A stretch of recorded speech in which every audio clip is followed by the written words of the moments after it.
Setelah dalam beberapa video sebelumnya, saya membuat desain rumah yang diperuntukkan untuk dibangun di daerah perkotaan.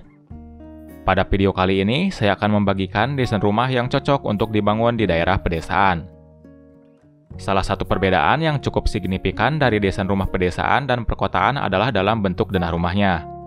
Perbedaan tersebut biasanya disebabkan oleh ukuran lahan yang tersedia. Rumah di perkotaan cenderung memiliki lahan yang sangat terbatas dikarenakan kepadatan penduduk. Selain itu, pada bagian samping kiri, kanan, dan bagian belakang biasanya sudah terhalang rumah tetangga. Dengan kondisi tersebut, rumah di perkotaan banyak mengadopsi tema open space, di mana antara ruang satu dan ruang lainnya dibuat terbuka, tanpa adanya sekat atau dinding pemisah. Jadi, gak heran ketika kita masuk ke rumah, kita akan langsung melihat area dapur ataupun area kitchen set. Bahkan ada beberapa kondisi di mana kamar tidur dan dapur tidak terdapat bukaan jendela. Berbeda dengan rumah di perkotaan, rumah di pedesaan biasanya memiliki lahan yang lebih luas, sehingga antara rumah satu dan rumah lainnya tidak akan berdempetan. Selain itu, rumah di pedesaan biasanya memiliki banyak sekat. Jadi, antara ruang satu dan ruang lainnya terpisah, seperti ruang keluarga, ruang makan, ataupun dapur memiliki ruangannya tersendiri. Dan rumah di pedesaan biasanya memiliki dapur yang terletak di bagian paling belakang rumah, atau bagian yang paling jauh dari pintu masuk utama. Dan dikarenakan rumah di pedesaan tidak saling berdempetan, membuat hampir semua ruangan pada rumah terdapat bukaan jendela.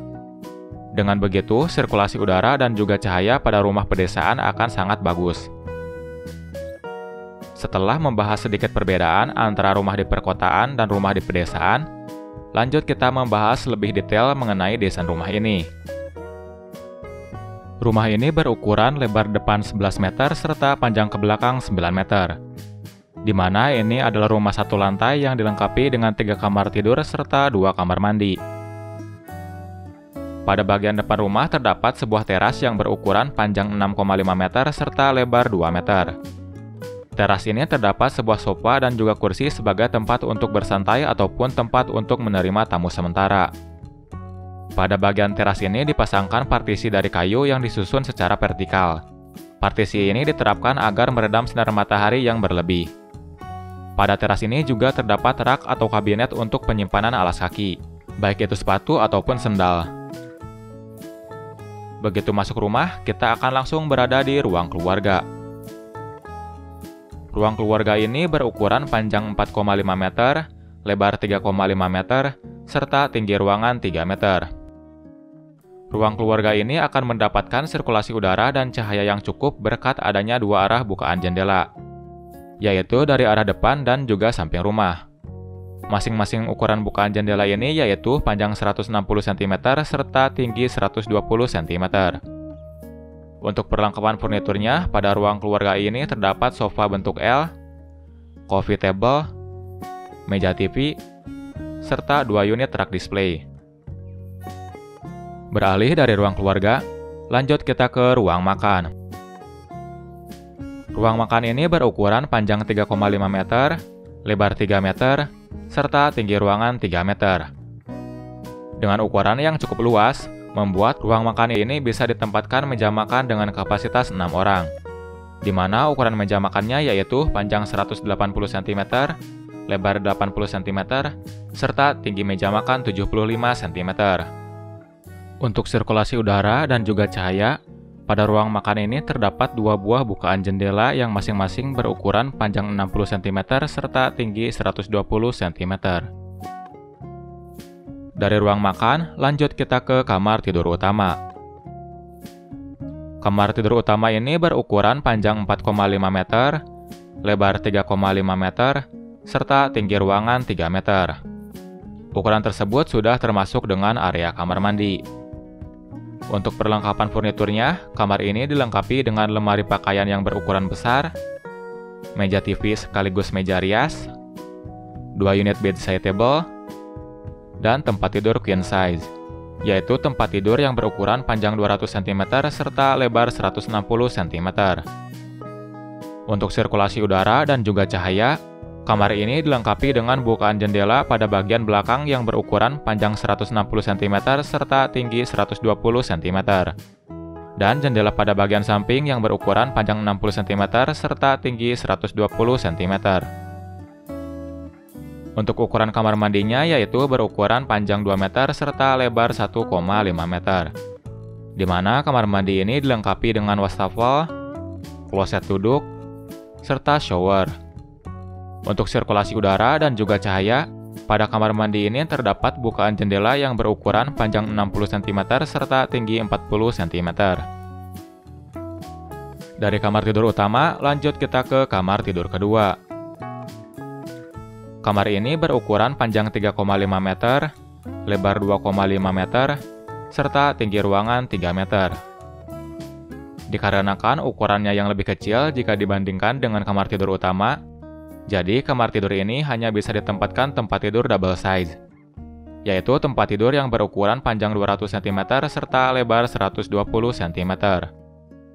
Selain tempat tidur double size, kamar ini juga dilengkapi dengan meja belajar serta lemari pakaian. Untuk sirkulasi udara dan juga cahaya, kamar ini dilengkapi dengan bukaan jendela pada bagian belakang yang berukuran panjang 160 cm serta tinggi 120 cm. Dari kamar tidur kedua, lanjut kita ke kamar tidur ketiga. Kamar ini berukuran panjang 3 meter, lebar 3 meter, serta tinggi ruangan 3 meter. Dengan ukuran kamar yang persegi, membuat kamar ini terasa lebih luas daripada kamar tidur kedua, walaupun pada dasarnya memiliki luas ruangan yang mirip.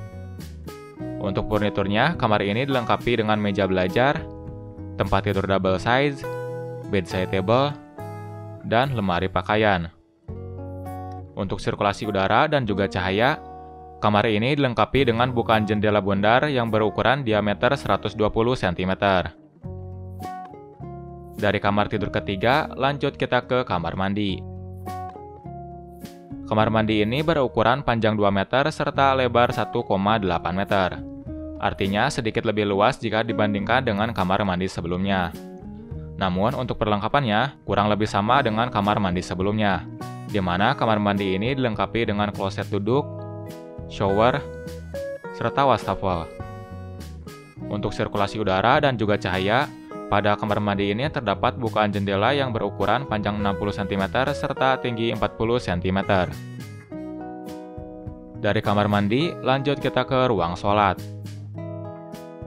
Ruangan ini berukuran panjang 2 meter serta lebar 1,5 meter. Dengan ukuran yang cukup sempit, membuat ruangan ini hanya bisa dipakai untuk sholat satu orang. Sebenarnya, di masing-masing kamar tidur juga terdapat space untuk keperluan sholat. Jadi, jika dirasa ruang ini kurang efektif, Anda bisa mengubah ruangan ini menjadi tempat penyimpanan ataupun gudang. Lanjut kita ke area dapur. Dapur ini berukuran panjang 3 meter, lebar 3 meter, serta tinggi ruangan 3 meter. Dengan ukuran yang cukup luas, membuat dapur ini sangat leluasa untuk ditempatkan beberapa furnitur dan juga alat untuk keperluan memasak. Mulai dari lemari es, kompor 2 tungku, cooker hood, kitchen sink, serta storage atau tempat penyimpanan. Untuk membantu melancarkan sirkulasi udara, pada area dapur ini juga terdapat bukaan jendela yang berukuran panjang 120 cm serta tinggi 100 cm. Pada area dapur ini terdapat bukaan pintu untuk mengakses ke teras belakang, di mana teras belakang ini berukuran panjang 3 meter serta lebar 1 meter. Teras belakang ini dapat dimanfaatkan sebagai tempat cuci pakaian. Pada area ini terdapat mesin cuci 2 tabung yang dilengkapi dengan kabinet di atasnya. Kabinet tersebut berfungsi untuk tempat penyimpanan deterjen dan juga tempat kebutuhan perlengkapan cuci lainnya. Nah, itulah desain rumah pedesaan yang berukuran 11 x 9 meter. Semoga desain rumah ini bisa memberi Anda sedikit inspirasi dalam membangun rumah. Untuk estimasi biaya, pembangunan rumah seperti ini di kisaran 200-300 juta rupiah. Biaya tersebut belum termasuk furnitur dan juga kitchen set. Dan perlu diingat untuk estimasi biaya pembangunan tiap daerah akan berbeda. Perbedaan tersebut dikarenakan perbedaan harga material dan perbedaan upah tukang. Jadi di daerah Anda mungkin bisa lebih murah lagi atau bahkan lebih mahal. Sekian desain rumah kali ini, terima kasih sudah menyaksikan dan sampai jumpa di lain kesempatan.